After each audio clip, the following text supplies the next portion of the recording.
going to introduce our next speaker. We're really lucky to have Dr. Michael Harr. He was a previous medical student at Johns College. He's then interviewed and supervised for Johns. He's worked for both Johns and the Cambridge University admissions team for outreach and access for many years now.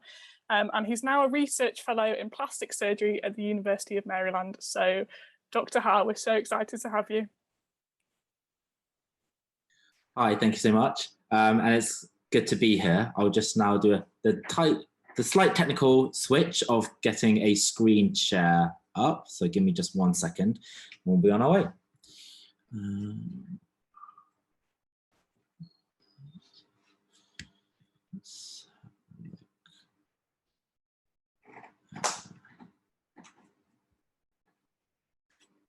All right, hang on.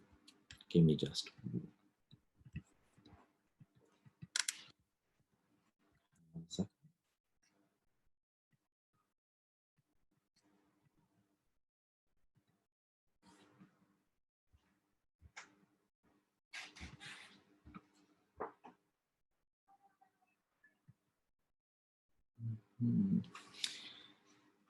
There's always a technical difficulty with these days, so just give me a moment. So sorry. How is this? Germany. 1 sec. Is there a way that I can, Natasha, could I send this, or let me just have a look? Yeah, if you just send me the slides, I'll be able to share them for you. Sorry about this. Unless. No problem. Well, oh. Yeah. Okay. Oh wait, hang on. Perfect, we can see them. Got it? Yeah. Okay. Wait, we got there in the end. All right. Okay, so hi everyone. I hope you're having a lovely afternoon. So I am Dr. Michael Ha, as Natasha has kindly introduced. I am someone who was a Cambridge student not too long ago, became a doctor, and then has now moved on to work in America during an interesting time to move to America, but that's probably a conversation for another time. What I'm here to talk to you guys about today is about the interview process of getting into Cambridge, and specifically Cambridge Medicine. And if any of you are interested or would like to have any follow-up questions, I have some of my social media there as well, as that's probably some of the best ways that we can get in contact with each other these days. So you've heard a lot about the program that we have at Cambridge. Today you've seen talks to do with your personal statement, about doing the BMAT, and let's say that you've managed to get through all of that and you've gotten yourself an interview. So now what? Well, firstly, why even bother listening to me? As Natasha has already mentioned, that this is me, who I am now. There's a couple of selfies, beware, but it's all right. And I actually trained as an academic doctor in Stevenage at the Lister Hospital, which means that I specialized in medical education as well. And most of my time there, I spent as a clinical supervisor and as an interview panelist for the University of Cambridge for St. John's. So I've actually sat at the side of the table looking at interviewees coming in. And I've also spent most of my time since graduating working with their access and admissions department, not only in St. John's College, but also of the university as a whole. But taking a bit of a step back in time, I also did the interviews myself way back when, graduated from St. John's College and spent my time there graduating at 2018. I did both my preclinical and my clinical medicine there, and I also did my intercalation in history of art. So bit of a weird sidestep, but just a bit of a context. You really can do anything in your part 2 in that extra degree that Cambridge gives you.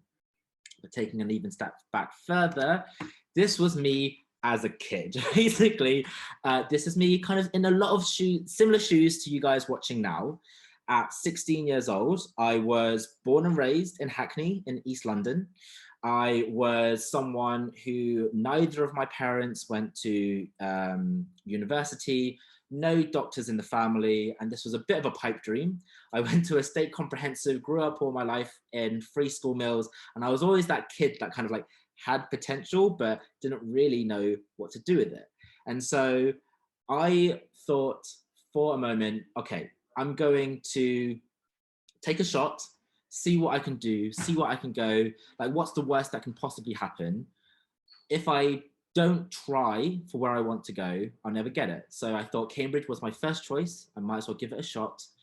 And coming from kind of a state school in the middle of what seems like nowhere, how do I possibly get in? It seemed absolutely terrifying. And so managed to try and build an application as strong as I can, got an interview, and I'm like, great, now what? And this is what a lot of you might be facing later this year.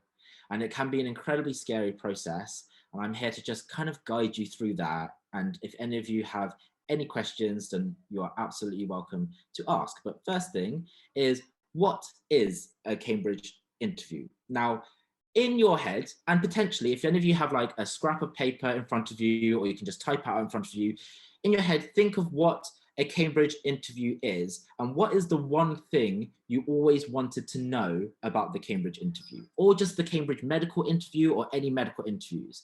So while I'm talking, just have a moment, think about all of the things you've heard about on the news, and your friends and your teachers, and I want you to write down what's that one question you wish you could ask a Cambridge interviewer, or you wish you could ask about the Cambridge interview process. Write it down, and if I don't answer it in the next 25 minutes, then I want you to send it to me at the end, and we'll try and answer it that way. But I want you guys to have that in your head to start with. Now, when I was looking it up, I saw all of these horror stories about the Cambridge interview. You get all of this news about, okay, you go into a Cambridge interview and they ask you if you could be a fruit or a vegetable, which fruit or vegetable would you be? Or, oh, you go into the interview room and they're going to throw a rugby ball at you, and if you catch it, then you get a place. Or you're going to go in and they're going to ask you about whether a banana is really a banana. I don't know why it's so fruit themed, but you get all of these crazy questions that come in. And so like, okay, I don't know how to prepare for this. I get these weird things. How can I possibly answer these very, very wacky questions? The other things that I see, and this is kind of going to be a theme that you might have seen in general for applying to Cambridge, is these kinds of horror stories where it's like, my daughter got 5 A stars and did Duke of Edinburgh Gold and basically cured cancer but couldn't get into Cambridge. Or my son managed to get 7 A stars at A level and is the captain of the team and then didn't get into Cambridge. And so there's a lot of kind of fear and horror stories that you can get about the interview process, the application process. And so what is the truth, essentially? What are we trying to get at? And when you first look into this application, you can see whether or not it's, oh, hang on a minute. Oh, sorry. There we go. It looks like a whole bunch of people who are there to maybe scare you, out to get you. I think that's what people are worried about. People are worried that you're going to walk in and the interviewers are trying to trip you up, or the interviewers are trying to make a fool out of you. And that's not actually the case. What is actually a Cambridge interview? Now, if we talk about logistics, a Cambridge interview is actually 2 to 3 interviews that you get based in the college. So as has been discussed already, you're applying for not just Cambridge, but a college within Cambridge. You'll have 2 to 3 interviews. Each of these interviews are about 20 to 30 minutes. And there may be 1 to 3 interviewers, on average 2 interviewers per interview. Each college runs their interviews slightly differently, but most of the time there will be someone who is either the director of studies, who is the director of studies for the preclinical or for the clinical, who might be a professor in medicine in the field, or it might be someone who is your tutor, who might be looking after you in a more pastoral manner, outside of just the academics. Some have very specific focuses, some don't, but they all share a very similar theme. And the main thing you have to think about is that within a Cambridge interview, it is an opportunity. It is a chance for not just you to show who you are, but for us to see who you are.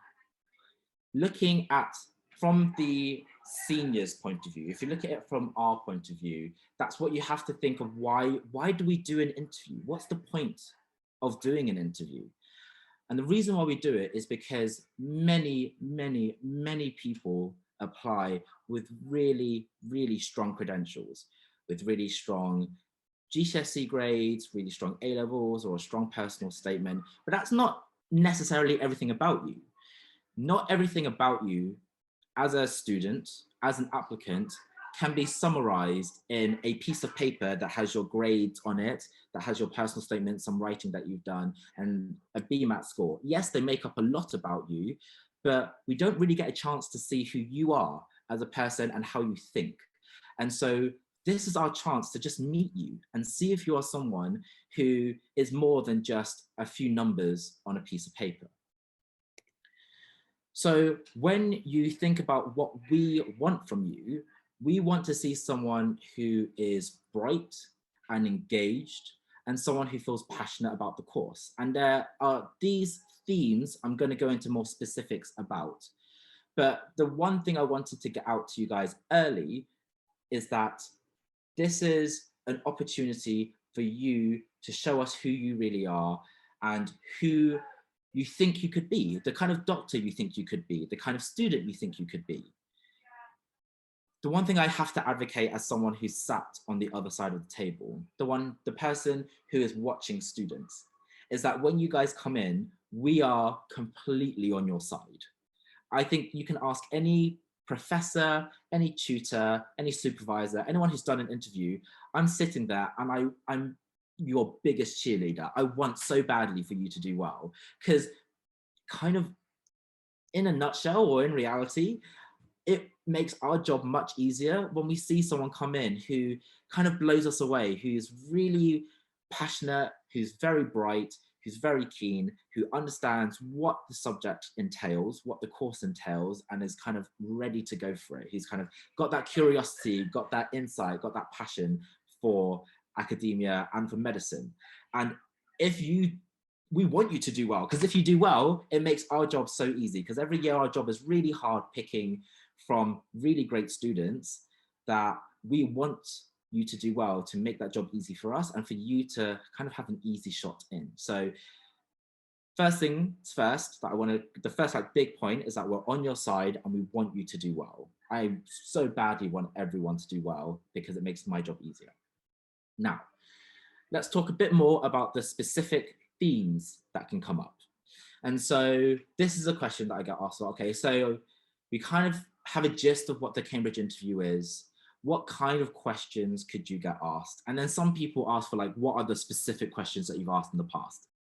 Firstly, you're gonna see a lot of question lists online. Some of them are potentially realistic. Some of them have some basis of truth. Some of them are just ridiculous. And so take everything with a pinch of salt. Also, some questions won't be word for word the same, but they can give you some kind of guiding light to what it could be like at a Cambridge interview. So the obvious one is medicine as a profession. This is the one thing that comes up. The one thing you need to know about medicine across the board is that medicine, you will have to interview at pretty much every medical school that you apply for. Obviously, I hope that some of you will consider applying for Cambridge, but you have 4 spots for medical applicants. And so most universities require an interview. And this is kind of a common theme you have to think about. So these questions could be, how much do you know about the profession? What is your engagement with the profession? How well do you understand what is required of you when you become a doctor?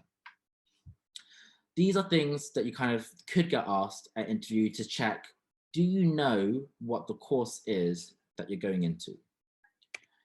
The next theme that you could get, I've got them into kind of 3 themes. The next one is science and academia. And so this is very specific to Cambridge and Oxford. And it is about how the course is structured. Our course is a preclinical and clinical course. We have a strong emphasis on academia, the science behind medicine. And so we want to check whether you share that same passion for the science. And so these are questions that you could be related to your A-levels, could be related to some wider reading that you've done, could be related to something you've seen in the news or something that you've kind of Googled online. The difference between Cambridge and any other university when it comes to medicine is that we put a strong emphasis on you knowing the science behind what you do, because that is our philosophy behind medicine as a subject.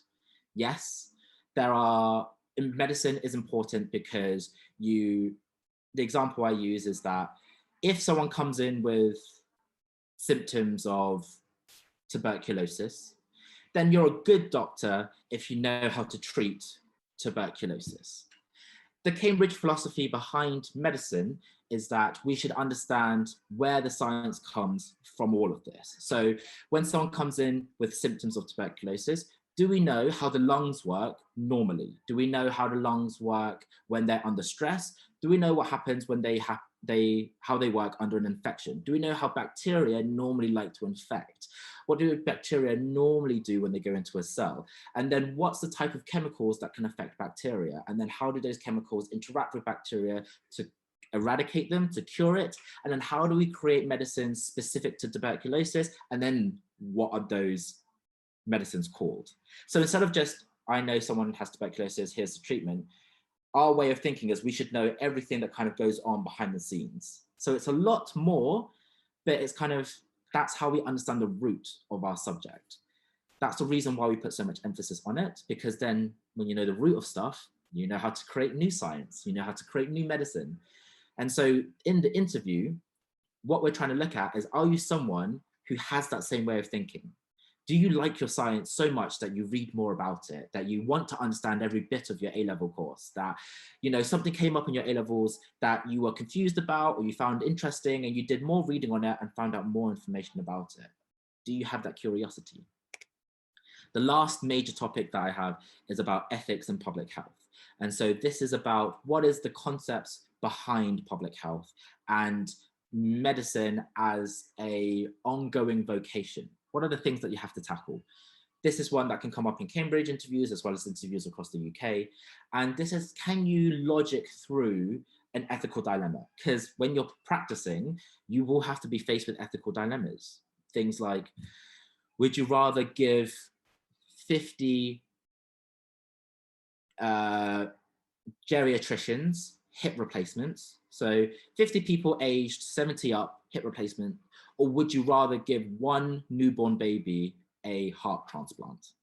Or another ethical question would be, would a 13-year-old girl comes and meets you in your GP and she wants to have contraception? Her parents aren't there, what do you do? These kind of ethical questions, there are no right answers. There are no hard and fast rules, but these are the kind of dilemmas that you should vaguely be thinking about when you're accessing these types of problems or dilemmas when going out into the world. So these are kind of the three major topics that we are trying to cover, but why are we covering them? What's the point? And so what we're looking for, and this is kind of across the board, when we're thinking about your BMAT scores or your personal statement or your whole interview package, I try to break it down as three major points. We're looking at your academic ability to start with, which is kind of obvious in the fact that Cambridge is a very competitive school, one of the most competitive schools in the UK and also in the world. Granted, you have to be relatively bright to apply.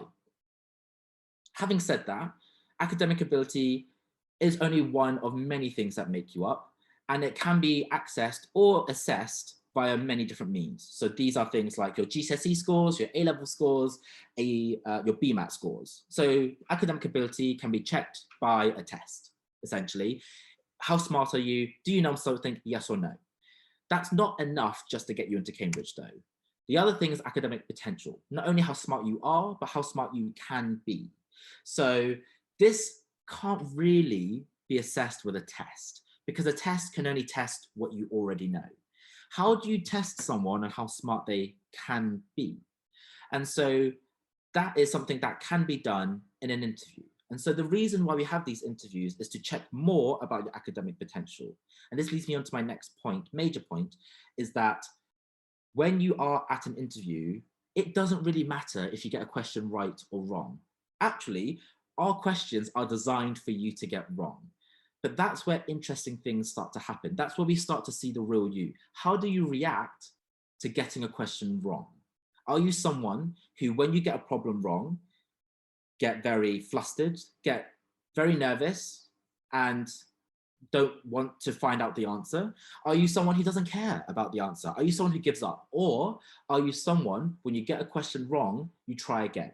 You get some new information, you try something else, you try a different tack. If we give you a hint, if we give you a tip, can you incorporate it into your answer?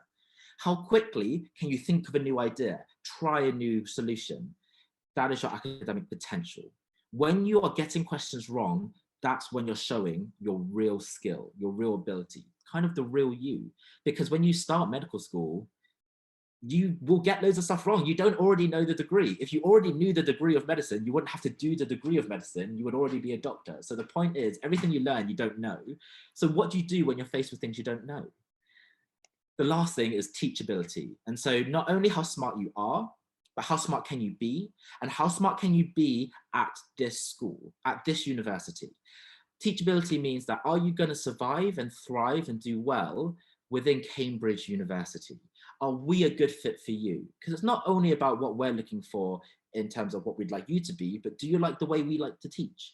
Because what you'll soon realize is that these interview processes are a lot similar to our small group supervision style teaching.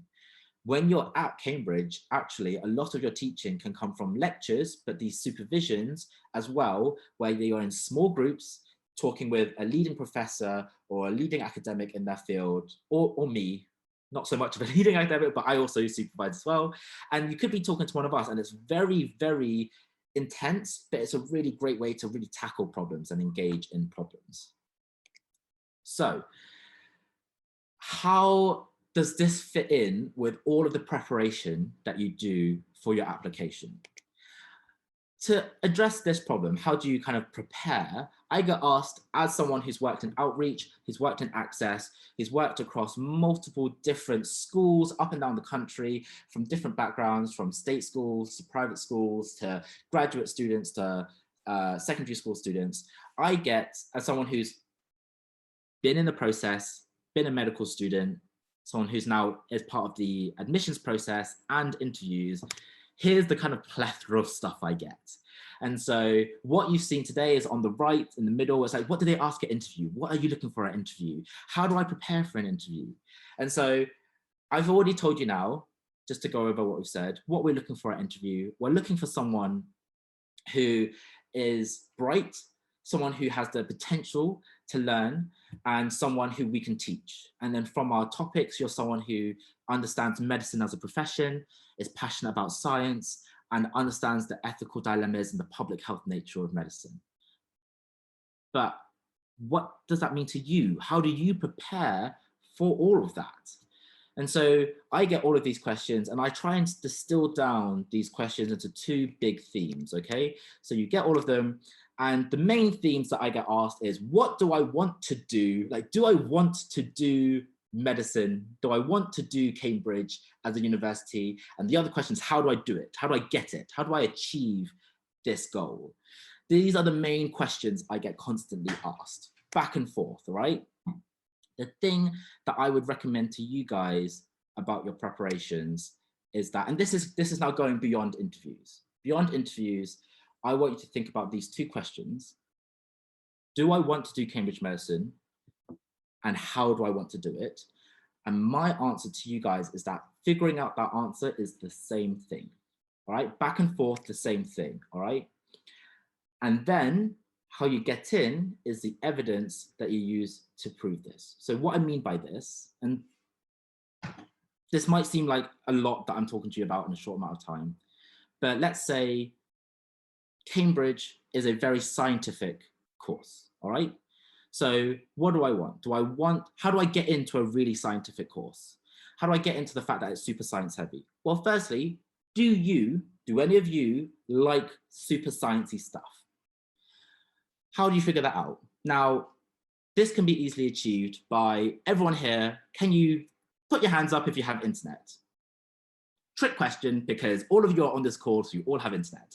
And so you can Google this and you can just Google, do I like sciences? Well, okay, maybe if I look up some papers, or maybe if I read a journal, or maybe if I read the BBC News, do I like this? Am I interested in this? And then, okay, maybe I'm interested in Cambridge medicine, so I've come to this course, I've come to this afternoon, I'm learning more about it, do I like it?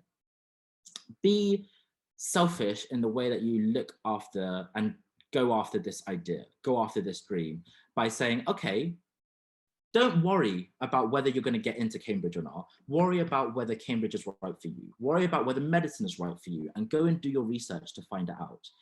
Do your research by reading up ethics, reading up about the huge topic that is COVID, read up about medicine, read up about science, read up about Cambridge. All of this reading that you do to figure out whether you want to do this course, whether you want to do Cambridge, whether you want to do medicine, inevitably will turn into evidence of you wanting to do it or not wanting to do it.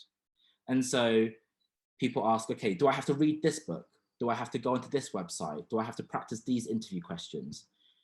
My question back is that going to be useful for you to figure out whether you want to do this course? Because if it's useful for whether you want to do this course, then it's going to be useful for your application. So what are we looking for? As an interviewer, we're looking for proof of someone who wants to and is able to do what they've applied for. And this is across the board. Any subject, any university, I want to see proof that you want to do this and that you're able to do this. And so if you can prove to yourself that you want to do Cambridge medicine, that you want to study a scientific heavy course, that you want something that's intense, do you want something academic, and that you're able to do it, that you've done your research, you've studied hard for your subjects, you've got really good scores, you've got a good BMAT score, that is what we want at the end of the day. Because really, we just want someone who's going to come and thrive in our course. He's going to make it to the end, be a great ambassador for Cambridge, and be a great doctor as well. And so that's really what we're looking for. That's the secret that we're looking for. What we're not looking for is someone who's gone on a paid course to get an interview prep. As a small side note, there's a lot of private companies out there selling you courses of how to prepare for Cambridge interviews. Don't do that. I don't advocate for them. I hate them. They're all terrible. They all are just trying to make a buck. And so as an interviewer, anything I want from you, I'm going to tell you for free. Either here on the websites, on our on open days, we will tell you for free. Okay? So to summarize, my advice as an interviewer, before you get to the interview, do your research about what an interview entails. Get nerdy is what I would say. Get invested, be geeky about it. Go into the weird little sciences. If you're interested in COVID, if you're interested in vaccines, or if you're interested in cancer, you're interested in surgery, or you're interested in genetics, whatever it is, get nerdy about it, because Cambridge is full of nerds and all of the teachers are nerds. And so get nerdy and do your reading and see if this is something if you love reading about it, if you love reading about why the vaccine works, or if you love reading about how ocular surgery has changed lives in rural India, whatever it is you're passionate about, go for it. We love nerdy people. And practice as well. The one big advice that I would give, no matter your background, no matter what opportunities you've had or haven't had, you can always find ways to practice interviews. You don't need me or a Cambridge professor or someone who's done medicine to do it. Talk to your parents, talk to your guardians, talk to schoolmates, talk to your teachers, anyone. Stop your biology teacher and be like, hey, after school or at lunch, can I just talk to you about a topic, and practice talking academically? Because that is something that you're not really used to maybe at school, but is a big help. Are you able to talk about hard science openly and comfortably? And then for the interview itself, it's okay to be nervous. We know that you're nervous. We try our best to make you not nervous because we really want you to do well. If you're so nervous that you can't answer a single question, it's really hard for us to try and give you a place. But we understand that nerves can happen. We want you to succeed. We want you to do well. We want you to thrive because it's so lovely to see passionate young medical applicants. And when you are faced with difficult problems, you're going to get stuff wrong. You're going to find questions that are going to be crazy hard. And that's okay. Try new ideas, try new tactics, take on the information and be curious about it. Because really, at the end of the day, this is an opportunity for you to talk about a very cool subject with some people who know a lot about it. And so whether you think you're going to be amazing or not, it's quite a fun opportunity nonetheless. It might not seem at this time, but it can be. It really can be.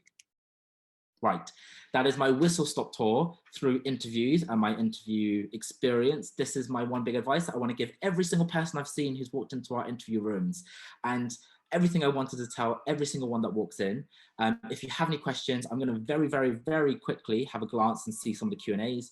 If not, I will be around for, I think, either the later session at 5 or potentially a bit now, or you can try and access some of my social media. I've seen that all the Q&As have been... We've got some of the collated Q&As if you want me to spend 5 minutes now, that might be good. Yeah, sure. Perfect, okay. So loads of questions, thank you so much everybody. Someone's asked, what hot topics do you need to know for interviews? So, what I would say is that the hot topic can be, honestly, anything that you have suggested or you want is a hot topic. And so we try not to surprise you with anything too much.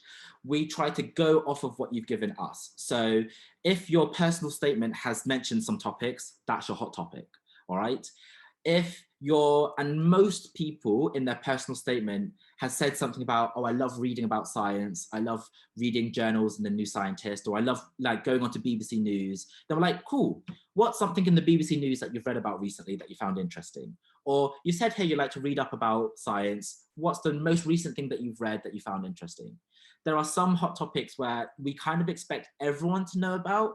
We expect you to know about what the NHS is. We expect you to know that COVID is happening and maybe that we some of the vaccine stuff. We expect you to know about vaccines. We expect you to know about the A-levels that you've said that you've discussed, but there's no hard and fast rule of this will definitely come up, this will not come up. A lot of the time, we try to make it something that you've suggested so that you don't seem completely blindsided by it. Yeah, I'd also completely agree with this. So in mine, when I applied, the junior doctor strikes were going on. So they asked me about that because it was something bigger than news that they expected you to know. And then also they asked me what I'd read and to talk about that. So I completely agree there. Where can we find examples of past questions, and are there any resources that you particularly recommend for prep? So in terms of past questions, I would say that I would use them cautiously. As I've mentioned, that a lot of the things that you find online are fake or just ridiculous. And I read them as an interview and I'm like, we would never ask that question. What is that? A lot of the stuff that you see that we would recommend is on the Cambridge website, and it's free. So the Cambridge website itself, we have examples of interviews. We have a little bit about, and each college has a little bit about how they interview and the Cambridge interviews. I would say the best resources that you have is your own interests and your own passions, and follow them. There is no book that you have to have read or website you have to have checked out. Medicine is so big that you would surely have an interest in some of it, otherwise you wouldn't be applying. And then find it, narrow down on it, and find the resources for that. Because sometimes it might be as easy as you come to the interview and I could say, what's your favorite thing that you've learned in A-level? And so there's no hot resource for that. That's about you and what you want. The one thing I will say very quickly is that if you do all of this and you find out that you don't really like academic sciences, that you don't really like the nitty-gritty, that you don't like this stuff, it might be the case that you don't like Cambridge medicine. And that's okay. If you do all of this research, this reading, this preparing preparing, it should be almost fun for you. It should be something that you're trying to see if you would enjoy the Cambridge Medical course. If all of this is giving you stress and anxiety and you don't like doing all of the BBC Health stuff and the reading and the science and the nerdy stuff, maybe Cambridge Medicine isn't for you. And that's a perfectly valid answer. And no one would disagree or put you down for that. If you've done all of your research and you find out this isn't for you, that's fine. If you do all of your research and you think that this is for you, then actually by doing all of the research, you've probably made a very strong application. Yeah, that's a really good answer. We've got quite an interesting question. What does it mean to think out loud? So for this, what I mean is that there have been times where I've asked a question or one of the professors has asked a question at an interview and you see a student and their head is turning, that you can see the cogs whirring in their head. And it might be that they have absolutely no idea what's going on. And it might be that they are so confused about what the question was, but we can't help you, or we can't assess you, or we can't get an insight if you don't say something, if you don't try. And so when I mean think out loud, it's sometimes fine. If the question confuses you, maybe we've asked it weirdly. Maybe don't say like, repeat the question, but it's like, oh, when you asked this, do you mean this or this? At least we know you're thinking. Or if there's a problem that you think, oh, okay, all I can think of is this, but it might be a really stupid answer. There were times in my interview, I was like, this might be stupid, but do you mean this or this? And then they're like, okay, that's wrong, but this other thing is interesting. And it means that you can start progressing.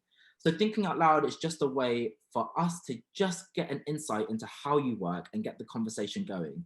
Because actually some students, they get so nervous about saying something wrong that they actually are holding the right answer in their head, but because they didn't say it out loud, we can't congratulate or help them with it. So that's what I mean. Another one, in the interview, why do they ask such complex medical questions that we don't know? It's quite daunting, and how would you best approach this calmly and in a way that looks good to the interviewer? Perfect. If we wanted you to know the answer to the question, it would be cheaper for us to write it on a piece of paper and send it to you and call it an exam.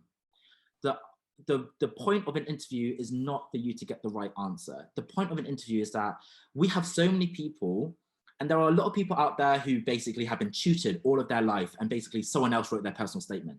And we have people who have been given so many lessons on the BMAT that they've been kind of procured. And there are so many people who might not have had the opportunities that other people have had. Asking a hard medical question means that no one has prepared for it. Everyone's on a level playing field. So if you ask something really difficult, every single person that comes in is going to struggle. And that's okay. We want to see what happens when you struggle. We don't expect you to know the right answer. Again, I say this again and again, we do not expect you to know the right answer. We expect everyone to not have heard of it before. But we want to see what you do in a complex situation. My advice to you is that you have all learnt science. You are all scientists. You are all interested in medicine. So you all have some knowledge. Whatever we ask you, whatever you know, even vaguely about the topic, start talking about and start from what you know. And you all know something. You all are doing, hopefully, you're all doing chemistry. You all have done biology or physics or maths in secondary school. Start with that. So if they talk to you about Laplace's law in the vascularity of the circulation system and elasticity, you have no idea what that might be, but you might know what a cylinder is. And so you might know that a blood vessel is a cylinder. And so you're like, okay, I know what a cylinder is. And I know about volume of volume and pressure. Is that related? Can I work with that? If someone starts talking about, the circulation and blood pressure and whatever, I'm like, okay, well, I know like liquids can fit certain containers. And if we're talking about blood pressure, well, here's how you work up pressure of a liquid. I remember that. That's always, so I would say, when you're faced with something daunting and scary, we're not trying to trip you up. We're just going to see what happens when you've been given a problem that you've never heard of before. If you hate that, if you hate solving problems that are really hard, again, this might not be a good university for you. But actually, sometimes they can be really fun, because at the end of it, if you get a right answer, you're like, that's kind of cool. I worked that out myself. And so that's what we're trying to hope for.